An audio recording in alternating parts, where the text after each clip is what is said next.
গর্ভাবস্থায় কিন্তু ইউটিআই বা ইউরিনারি ট্র্যাক্ট ইনফেকশন খুবই কমন। এটা অনেক গর্ভবতীদের মধ্যে আমরা দেখতে পাই। যে প্রস্রাবে জ্বালা যন্ত্রণা হচ্ছে, পেট ব্যথা করছে, প্রস্রাবের সাথে রক্ত যাচ্ছে, প্রস্রাব করার সময় একটা অসহ্য অনুভূতি হচ্ছে, এরকম কিন্তু দেখা যায়। গর্ভাবস্থায় এমনি বিভিন্ন শারীরিক এবং মানসিক পরিবর্তন হয়। তার জন্য বিভিন্ন কষ্ট হয়। তার সাথে সে যদি এরকম হয়, তখন কিন্তু বিভিন্ন সমস্যা দেখা যায়।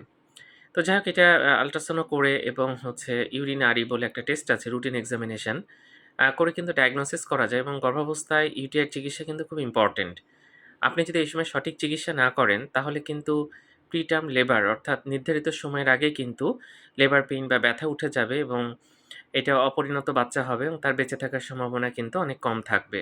তো যাক গর্ভাবস্থায় যদি ইউটিআই হয় অবশ্যই অ্যান্টিবায়োটিক দিয়ে চিকিৎসা করতে হবে। আর সবচেয়ে ইম্পোর্টেন্ট যেটা পর্যাপ্ত পানি খেতে হবে। তাহলে কিন্তু এই যে ইউটিআই হচ্ছে সেটা কিন্তু অনেকটাই কষ্টটা কমে যাবে এবং বারবার হওয়ার চান্স কিন্তু কমে যাবে।